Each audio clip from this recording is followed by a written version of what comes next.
नमस्कार। स्वागत है आपका आपके अपने यूट्यूब चैनल विनर कॉम में। मित्रों, मैं आचार्य गौतम स्वागत करता हूं आपका आपके अपने यूट्यूब चैनल विनर कॉम में और एक नए टॉपिक पर चर्चा करते हैं। मित्रों, आज हम हिंदी काव्य साहित्य के इतिहास पर चर्चा करेंगे। तो सबसे पहले बात करूंगा, काव्य किसे कहते हैं। तो लय ताल छंद से युक्त रचना को हम काव्य कहते हैं। सुर लय ताल छंद से युक्त रचना को हम काव्य कहते हैं। काव्य के भेद। तो काव्य दो प्रकार का होता है। जी हाँ मित्रों, काव्य दो प्रकार का होता है, दृश्य काव्य और श्रव्य काव्य। दृश्य काव्य, श्रव्य काव्य और दृश्य काव्य। पहला श्रव्य, दूसरा दृश्य। श्रव्य मतलब सुनने वाला और दृश्य मतलब जिसको हम देखते हैं। श्रव्य काव्य दो प्रकार का होता है, प्रबंध काव्य, मुक्तक काव्य। प्रबंध काव्य और मुक्तक काव्य और प्रबंध काव्य। प्रबंध काव्य पुनः दो प्रकार का होता है, महाकाव्य और खंड काव्य। तो इसको आप ध्यान रखेंगे। काव्य दो प्रकार का होता है, श्रव्य, दृश्य। श्रव्य दो प्रकार का होता है, प्रबंध काव्य और मुक्तक काव्य। प्रबंध काव्य दो प्रकार का होता है, महाकाव्य और खंड काव्य। देखते हैं नेक्स्ट, हिंदी साहित्य का इतिहास। इसमें इसका नामकरण और काल विभाजन। तो हिंदी पद्य साहित्य के इतिहास को चार भागों में डिवाइड किया गया है। पहला है आदिकाल, इसी को हम वीर गाथा काल भी कहते हैं। 769 ईस्वी से 1343 ईस्वी तक यह है। इसका टाइम पीरियड 769 से 743 ईस्वी तक है। दूसरा है भक्ति काल, 1343 से 1643 ईस्वी तक। तीसरा है रीतिकाल, इसी को उत्तर मध्यकाल भी कहते हैं, 1643 से 1843 तक। चौथा है आधुनिक काल, 1843 से आज तक। हिंदी पद्य साहित्य का इतिहास चार भागों में बांटा गया है, इनके नाम और इनका टाइम पीरियड। इसके बाद देखते हैं आगे आदिकाल।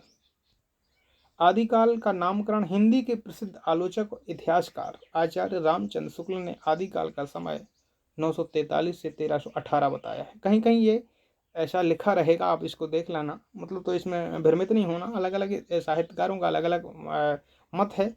और इसी काल को आचार्य रामचंद्र शुक्ल ने वीर गाथा काल की संज्ञा भी दी है।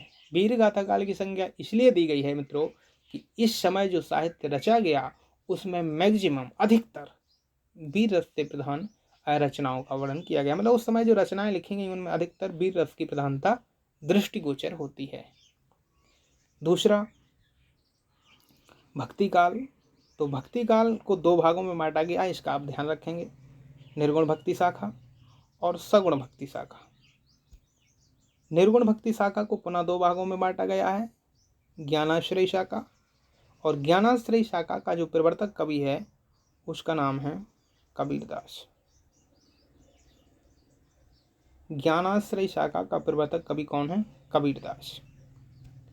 दूसरी शाखा है प्रेमाश्रय। तो प्रेमाश्रय शाखा के जो प्रवर्तक कवि हैं उनका नाम है मलिक मोहम्मद जायसी। मलिक मोहम्मद जायसी, इस चीज़ को आप ध्यान रखेंगे।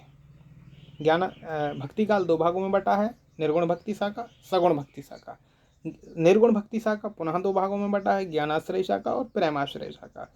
और ज्ञानाश्रय शाखा के प्रवर्तक कवि कबीरदास जी हैं और प्रेम मार्गी शाखा के प्रवर्तक कवि मलिक मोहम्मद जायसी जी हैं।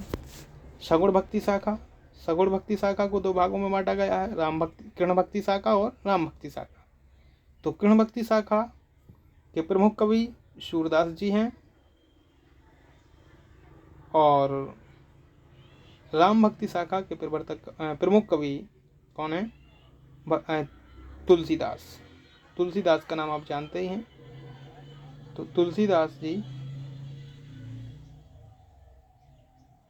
इसके प्रवर्तक कवि हैं।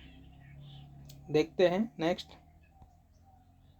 रीतिकाल, इस काल की रचनाओं में श्रृंगार की प्रधानता होने के कारण इसे श्रृंगार काल भी कहा जाता है।